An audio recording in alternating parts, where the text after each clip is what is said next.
where we have a chance to discuss problems that the world is facing.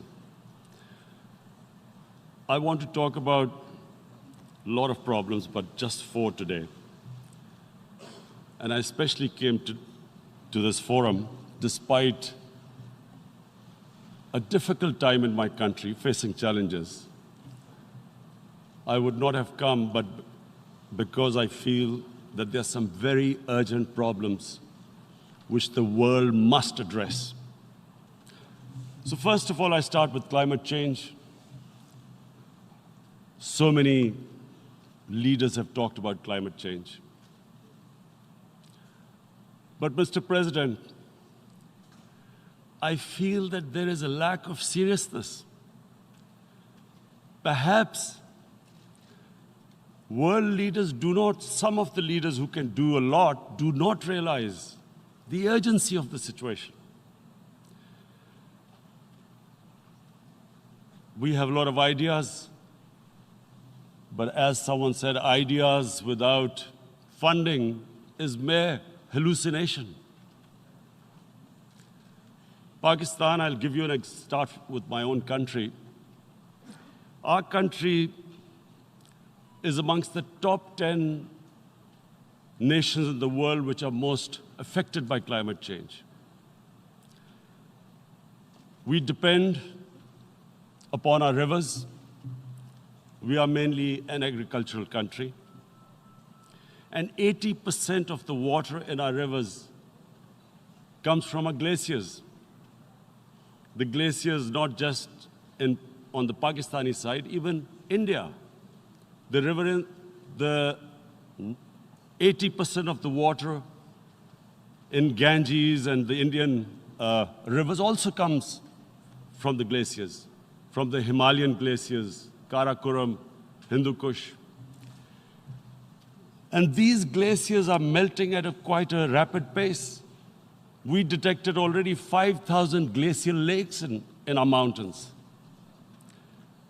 And if this keeps going, if nothing is done, we are scared that humans are facing a huge catastrophe. In my country, when my party came to power in the province of KP, we planted 1 billion trees in 5 years. Now we've set ourselves a target of 10 billion trees in Pakistan. Idea being to counter the effects of global warming. But one country cannot do anything. This has to be a combined effort of the world.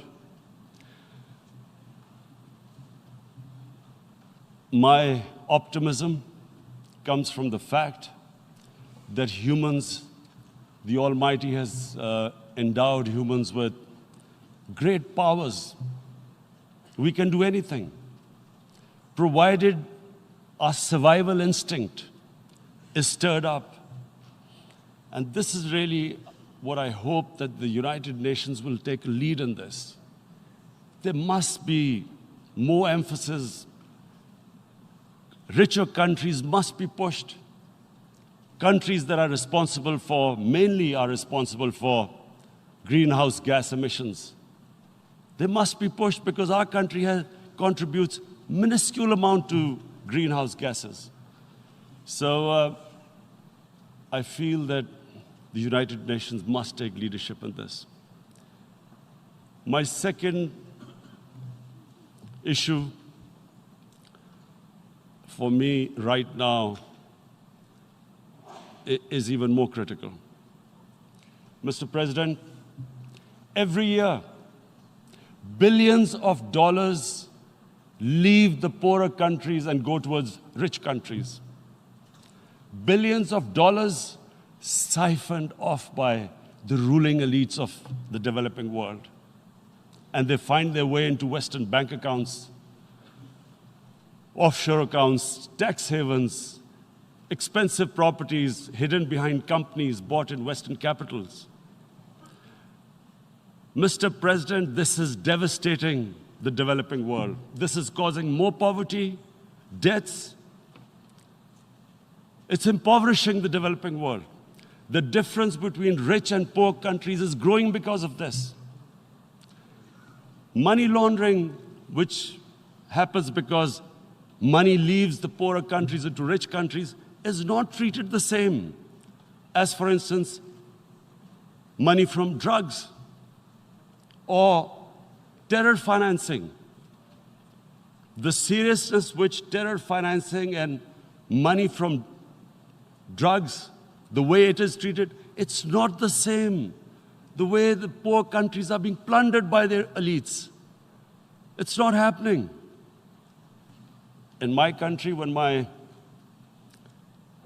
I took charge of our government a year back, in the 10 years preceding that, our total debt went up 4 times. The debt we had accumulated in 60 years, just in 10 years, it went up 4 times. As a result, the total revenue we collected in 1 year, half of it went into debt servicing. How are we going to spend money on our human beings, 220 million people, when half the money is going into debt servicing? Because our country was plundered by the elites, the ruling elite. And easily they could get the money out. And when Mr. President, we located properties in Western capitals bought by this money through corruption and money laundering, located the properties of these corrupt leaders, we find it so difficult to retrieve it. That money, if we retrieved that money, we could spend on our human beings. But it's so difficult. The laws protecting these criminals. We do not have the sort of money to have expensive lawyers and spend millions and millions of dollars. We need help from the rich countries. And Mr. President, it's critical. The rich countries must show political will. They cannot allow this to happen. How can the poor countries spend money on human development, which the United Nations asks, SDG? How are we going to do it when this money can easily leave our countries? So, unless the rich countries intend to build walls to stop economic refugees coming as we see right now, they must take action. They must take action now. It must be a deterrent. Corrupt ruling elites should not be able to take money out easily and park it into foreign bank accounts and into these properties abroad. And I never understand why. Why do we have these tax havens? Why is this allowed? Why shouldn't rich people pay taxes? Why is it legal to have these tax havens where you have these secret accounts? Because, the world is changing. The population of the world is growing. Sooner or later, you're going to have a crisis. If the poor get poorer and the rich get richer, there is going to be a crisis sooner or later. So this is my second point. I hope that the United Nations takes a lead in this. It involves the IMF, the World Bank, Asian Development Bank. They must find a way of stopping this plunder of the developing world. My third point is Islamophobia. There are 1.3 billion Muslims in this world. There are millions of Muslims living in other countries, European countries, in the US, as minorities. Islamophobia, since 9/11, has grown at a pace where it is alarming. Human communities live together. There should be understanding amongst them. But Islamophobia is creating a division. Muslim women wearing hijab, it's become an issue. It's become an issue in some countries. hijab is some sort of a weapon. A woman can take off her clothes in countries, but she can't put on more clothes. How is this happening? Because of Islamophobia. And how did this Islamophobia start? After 9/11. And why did it start? Because certain Western leaders equated terrorism with Islam. Islamic terrorism. Radical Islam. What is radical Islam? There is only one Islam, and that is the Islam we follow of Prophet Muhammad sallallahu alaihi wasallam. There is no other Islam. Radical Islam, Islamic terrorism, what message did they send to people in the West? And why is there Islamophobia? How is a person in New York, in the Midwest, in the US, in European capital, how is he going to distinguish between who is a moderate Muslim and who's a radical Muslim? Because terrorism has nothing to do with any religion. This Islamic terrorism, Islamic radicalism, and sadly used by leaders, this has been the main reason for this Islamophobia. And it has caused pain amongst Muslims. We in Muslim countries watch this Islamophobia traveling abroad, and it's getting worse. And may I just say, Mr. President, that in European countries, it is marginalizing Muslim communities. And we all know that marginalization leads to radicalization. Some of the people who ended up as militants in Syria and other places were from marginalized Muslim communities. And my point here is that we must address this issue.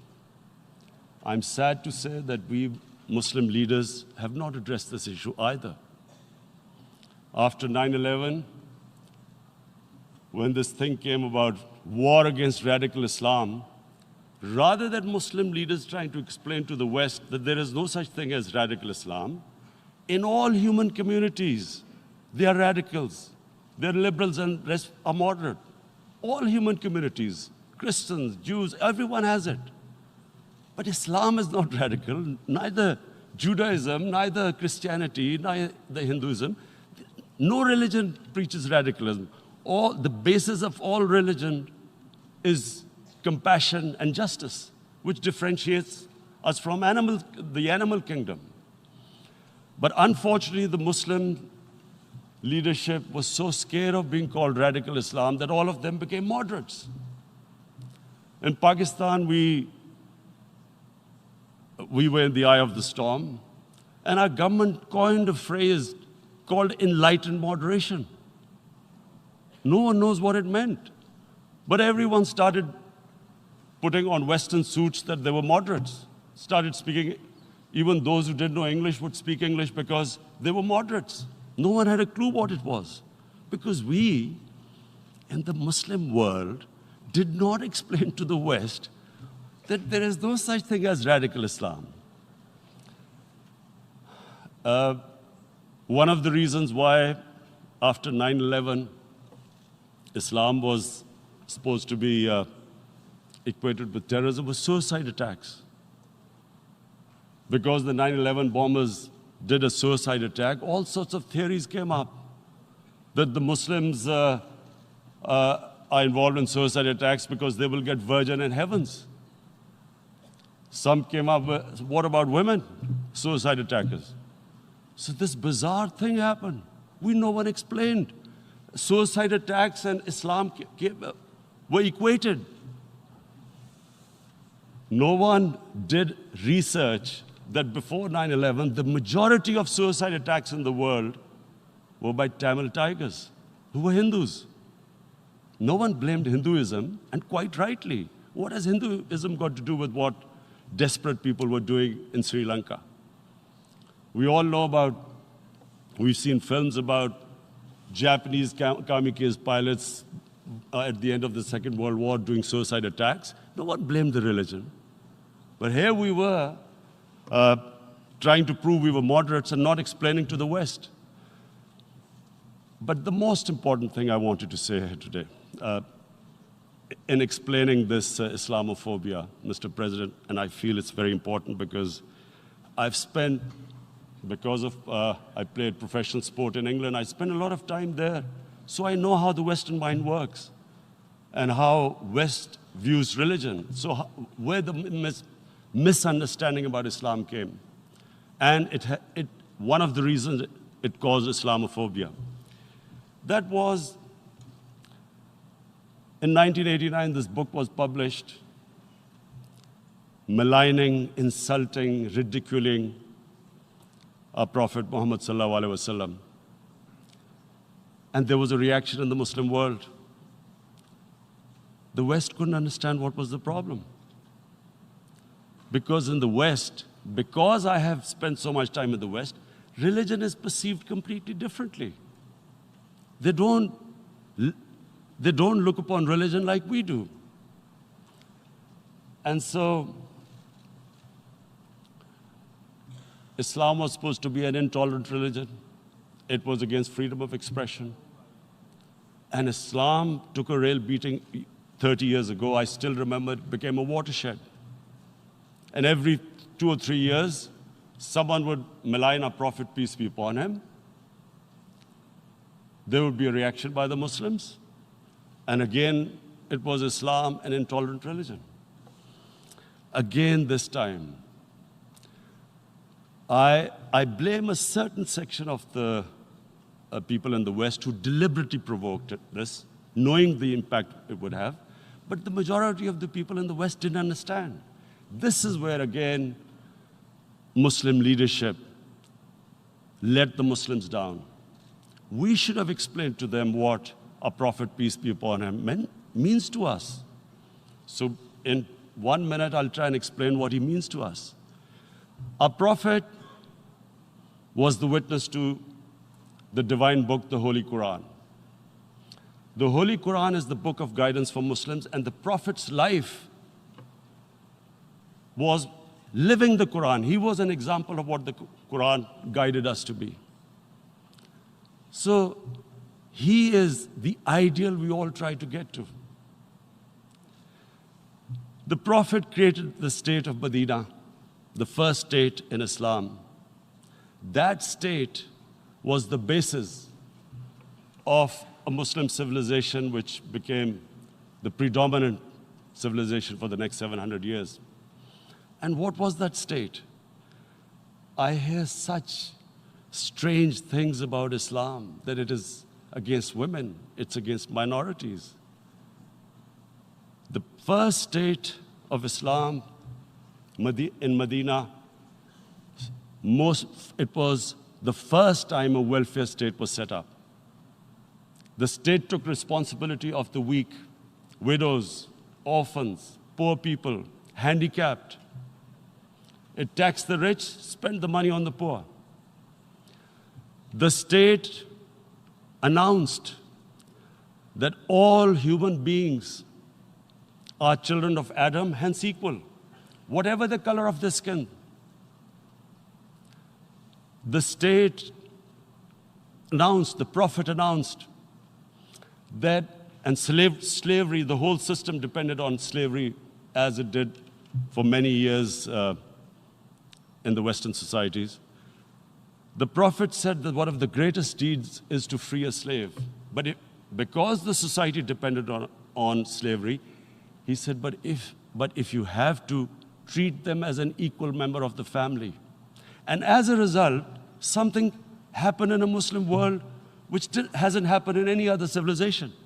Slave dynasties appeared. Slaves became kings. The Mamluks, slaves who ruled Egypt. In India, there were slave dynasties. And then, with minorities, again, you hear that Islam is supposed to be against minorities. Let me just make this clear. In Islam, the Prophet announced that everyone was free to practice his religion. It was a sacred duty to protect the places of worship of all religions. He announced that every person is equal in front of law, whatever his religion or his color. And this incredible case, and I always quote this, that the fourth Khalifa, the head of state of Medina, he lost a court case against a Jewish citizen.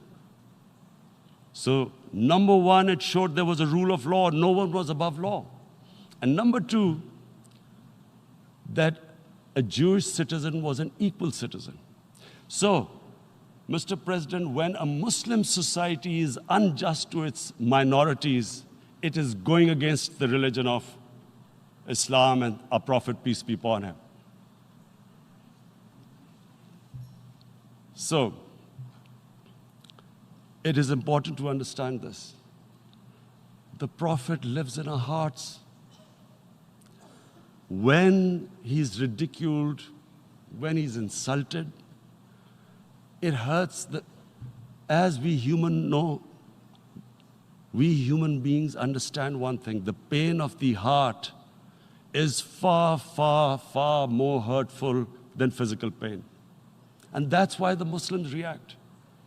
And I always thought that if I ever had the stage, I would try and explain this to the world community, especially to the Western community, because having lived in the Western community, people didn't understand this. When I first went as a teenager to England, there was a comedy film on Jesus Christ. It's unthinkable in Muslim societies. So we need to explain that, look, in a human community, we must be sensitive to what causes pain to other human beings. We have, in the Western society, and quite rightly, the Holocaust is treated with sensitivity because it gives the Jewish community pain. That's all we ask. That do not use freedom of speech to cause us pain by insulting our Holy Prophet. That's all we want. And now, the number fourth point, Mr. President, and this is the most critical point, is the reason why I especially came here. It is about what is happening in Kashmir. Before I go on this, I want to make one thing clear, that when we came to power, my first priority was that Pakistan would be a country which will try its best to bring peace. We had been through this war on terror. We joined the United States war on terror after 2001. And Pakistan went through one of its worst periods where 70,000 Pakistanis died and over 150 billion was lost to our economy. And Mr. President, I opposed the war because in the 80s, Pakistan had joined the Western countries in what was the freedom struggle then in Afghanistan against the Soviets. And it was funded by the Western countries. These Mujahideen groups, which were treated in guerrilla warfare, were trained by Pakistan Army, funded by the Western countries, and especially US, and they waged what was a freedom struggle in Afghanistan. The Soviets called them terrorists. We called them freedom fighters. 1989, the Soviets retreated. The Americans packed up and left. Pakistan was left with these groups. Come 9/11, Pakistan joined the United States in this war on terror. And now our government was supposed to, the reason why I opposed joining this war, because here we had indoctrinated them in jihad, meaning freedom struggle against foreign occupation. Now, because we had joined the US, and the US had occupied Afghanistan, now we were supposed to tell them that, no, this is not freedom struggle and jihad, it's terrorism. So that's why I tried to tell then government that, stay neutral, because you will have leverage over them. You will be able to control them. But if you join them, you become collaborators, and they will attack you, which is what happened. They turned against us. We went through a nightmare. 70,000 people killed in a war we had nothing to do with. No Pakistani was involved in 9/11. Taliban were in Afghanistan. Al-Qaeda was in Afghanistan. What had we to do with it? 70,000 Pakistanis died. So when we came to power, we decided that we would dismantle what was left of these groups. And this decision was taken not just by us, but by all the political parties in Pakistan. Unfortunately, they didn't implement it. So we came to power, we decided to implement it, and we dismantled whatever was left of the groups. And I know that India keeps accusing us that there are these groups there. I would like the United Nations to send observers, see for themselves what we've done. No Pakistani government would have dared to do this because it would have created strife. But we decided that there would be no militant organizations in Pakistan. So I need to give you this background and to what I'm going to say later on. And secondly, we started mending fences. I invited the Afghan president. We developed a relationship with Afghanistan. We had problems with Iran. We mended fences there. And then India. Now let me just give you a little background about my relationship with India. Because of cricket, and cricket being it's a passion in the subcontinent, I had great following in India. I have friends in India, and I loved going to India. So immediately, when my party came to power, the first thing we did was to immediately reach out to India. And I spoke to President Modi, and I said, look, we have similar problems. Climate change, poverty, let's get together. Let's resolve our differences through trade. Let's build a relationship on trust. Prime Minister Modi told me that, there were terrorist attacks from Pakistan. I said, we have problems with you. There are terrorist attacks which we know are instigated by India in Balochistan. We caught a spy, Kulbhushan Yadav, who admitted what the sabotage going on in Karachi and Balochistan. So we said, look, let's leave that behind. Let's move forward. Our main priority should be our people. The highest number of poor people live in the Indian subcontinent. Unfortunately, didn't make any headways. Our foreign ministers were supposed to meet on this in the UNGA last year. India canceled it. We thought that it's their election coming up. It's a nationalist, ultra-nationalist party. It doesn't want to cozy up to Pakistan. So we thought, okay, we'll wait till the elections. Meanwhile, a 20-year-old Kashmiri boy, whose father said was radicalized by the security forces in Kashmir, blew himself up on an Indian convoy. Immediately, India blamed us. I spoke to the Indian public on television. I said, if you give us any iota of proof, we will immediately take action, because we've clamped down on these groups. Rather than sending us any proofs, they sent their jets in, they bombed us. We retaliated. Two of their planes were shot down, one pilot bailed out in Pakistan. We immediately returned the pilot. saying that, look, we do not want any escalation. Rather than taking that as a peace gesture, the entire campaign, almost the entire campaign of Mr. Modi in the election was how he had taught Pakistan a lesson that their jets had killed 350 terrorists. Complete lie. They had just killed about 10 trees of ours, which was quite painful given that, we are growing all these trees. He then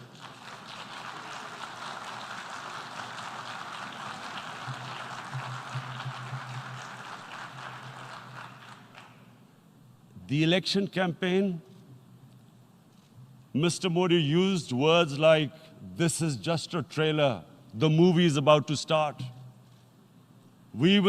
I went into Pakistan and taught them a lesson. This was the election campaign.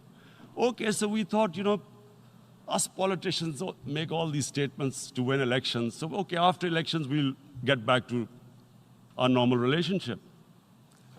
Well, the moment the elections ended, we approached India, no response, but then we discovered they were trying to push us in the FATF blacklist to bankrupt us. That's when we realized there was an agenda. And that agenda became obvious on the 5th August when India went against 11 United Nations Security Council resolutions, which say that Kashmir is a disputed territory and the people of Kashmir have the right of self-determination. They went against that. They went against Simla Accord, which is about bilateral, sorting out our differences through bilateral means, went against that. They actually went against the Indian Constitution. Illegally, they revoked Article 370, which gave Kashmir the special status. They got an extra 180,000 troops there. Total number of security forces in Kashmir now are 900,000. And they put 8 million people of Kashmir under curfew.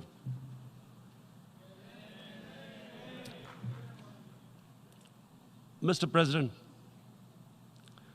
now I just briefly want to make the people understand, how can anyone do something like this? And for that, I have to explain to you what is RSS.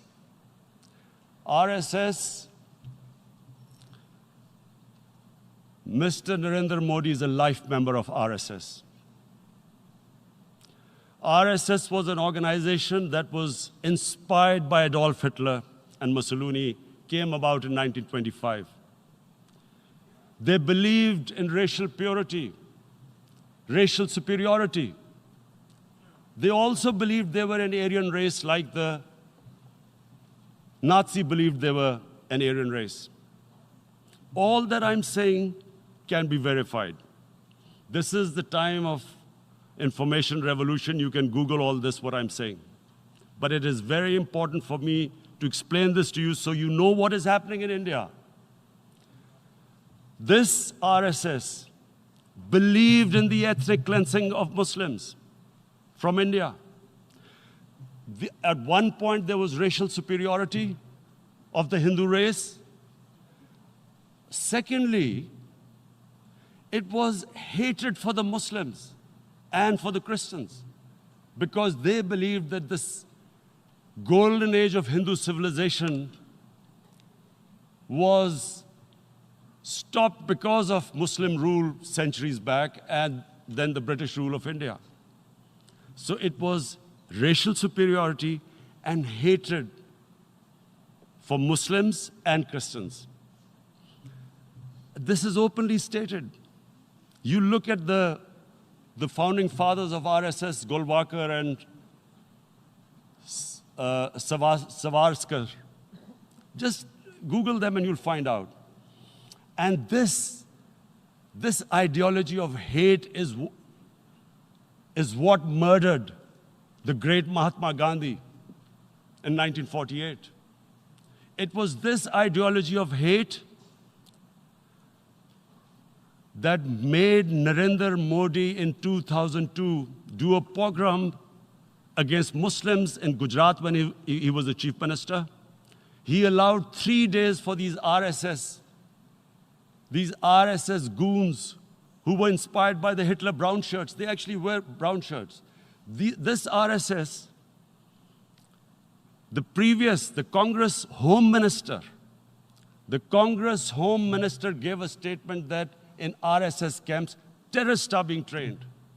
And these terrorists butchered 2,000 Muslims and 150,000 Muslims were made homeless. Narendra Modi could not travel to the US because of that.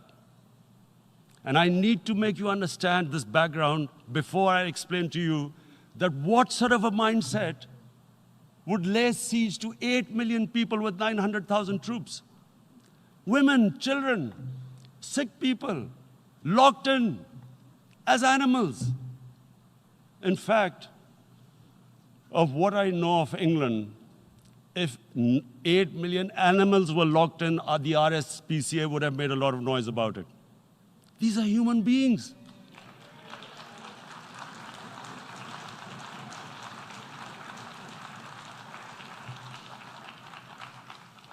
And Mr. President, what comes with racial superiority, these illusions of Aryan superior race, is arrogance. The two go together. And it's arrogance that makes people make mistakes and do stupid things. Cruel things like what Narendra Modi has done. It's sheer arrogance.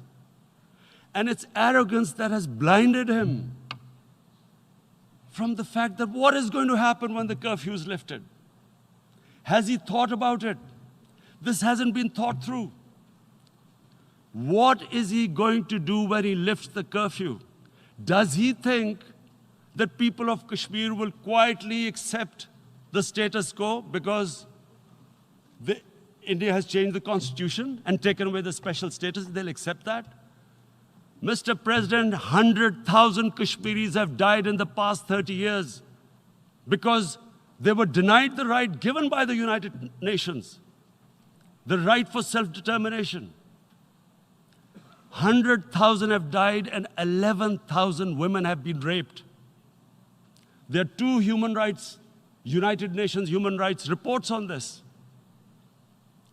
The world hasn't done anything because India is a huge market, 1.2 billion people. Sadly, the material prevails over the human. But this has serious consequences. Again, I repeat, that's why I'm here. Look, what is going to happen when the curfew is lifted will be a bloodbath. The people will come out. There are 900,000 troops there. They haven't come to, as Narendra Modi says, he's done this for prosperity of Kashmir. This is supposed to be for the development. These 900,000 troops, what are they going to do when they come out? There'll be a bloodbath. Has he thought it through what happens then? Mr. President, has anyone thought that what happens when there is a bloodbath? What do you think the impact will have on people of Kashmir?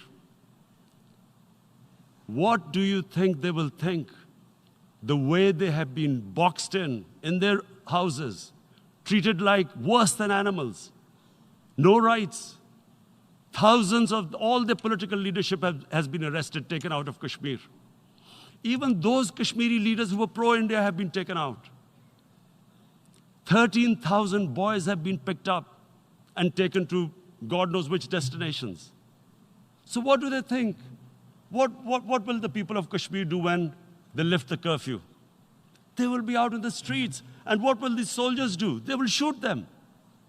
They've already used pellet guns, blinded young boys. In the last 6 years, the 5 years, the oppression that has gone on in Kashmir. And so, Kashmiris will be further radicalized. Mr. President, there will be another Pulwama, And guess what? India will blame us. They're already blaming us. They're saying all this is happening because of Pakistan. One of their defense ministers said, there are 500 terrorists lined up on the border to go in. Why would Pakistan send 500 terrorists when there are 900,000 troops? What impact are they going to make? What will they do? And why would? Don't we know that the moment there is some terrorist attack, all that will happen is there'll be further cruelty and oppression of the people of Kashmir.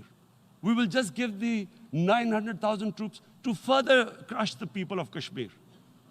And then we'll give the Indian government an excuse that, look, Pakistan is a terrorist state, and this mantra that has gone on, Islamic terrorism. The moment you use this catchword, Islamic terrorism, the whole world turns away. No one talks about human rights. You can do whatever you want, which is what has happened in Kashmir, because they keep using this word, Islamic terrorism. And this is what they're doing right now. What do we benefit from further increasing the cruelty on the people of Kashmir? And why would we want this? But there is no other narrative left for India. As when they lift the curfew, whatever happens, Pakistan will be blamed, and there is always a danger of another Pulwama. They might come and bomb us again, and then another cycle might start. And what does Narendra Modi think? That 180 million Muslims of India are thinking right now. Aren't they watching these Kashmiris stuck inside for 55 days they've been stuck in? Aren't they watching? What do you think? Don't you think that the Muslims will be radicalized in India? And I'm talking about 180 million people. And when they get radicalized, there will be some incident in India somewhere down the line. Again, we will be blamed. And I'm warning you right now, again, we will be blamed. And Mr. President, what about 1.3 billion Muslims who are watching this? And they know that it is only happening in Kashmir because they're Kashmiri Muslims. This is not happening to Kashmiri Hindus. They know that this is happening because of their religion. So what do you think they will be thinking? What do you think the Jewish community would think if they were, forget 8,000 Jews stuck like this? What do you think Europeans would think? What do we think? I mean, any human community, if their members are stuck like that, what do you think they will think? Are we a children of a lesser God? Is it not going to cause us pain? And then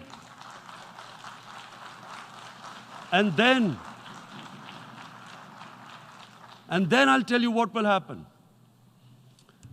People will, in the 1.3 billion Muslims, someone will pick up arms.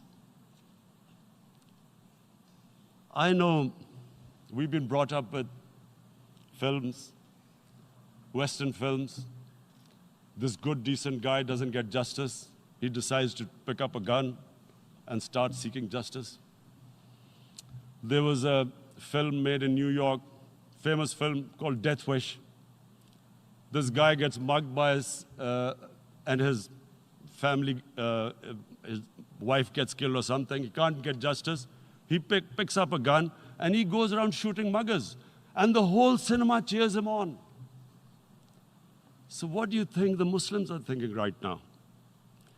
If there is a bloodbath, there will be Muslims becoming radicals, not because of Islam, but because of what they will see, that there's no justice when it comes to Muslims.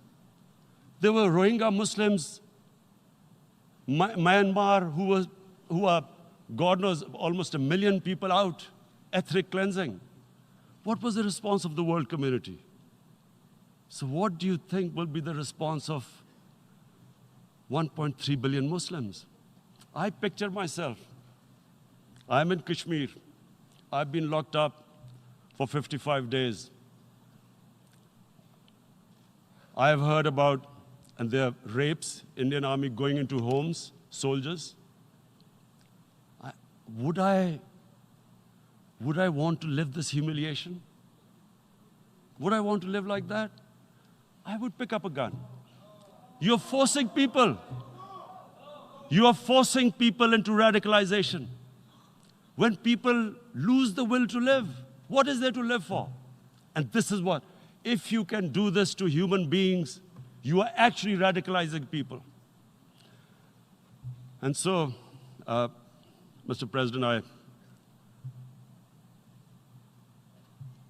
I want to repeat here, this is one of the most critical times. There will be a reaction to this.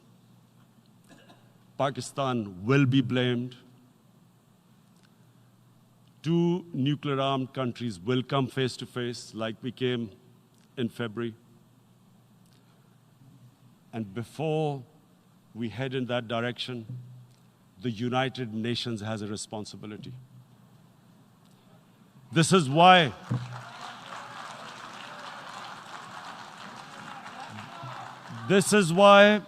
the United Nations came into being in 1945. You were supposed to stop this happening. I feel we are back to 1939, Munich. Czechoslovakia has been taken, annexed. What is the world community going to do? Is it going to appease a market of 1.2 billion, or is it going to stand up for justice and humanity?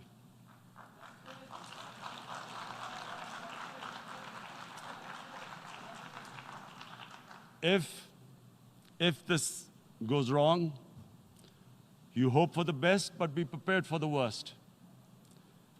If a conventional war starts between the two countries, Mr. President, if a conventional war starts, and anything could happen, but supposing a country 7 times smaller than its neighbor is faced with the choice, either you surrender or you fight for your freedom till death, what will we do? I ask myself this question. And my belief is, La ilaha illallah, there is no God but one. And we will fight. And when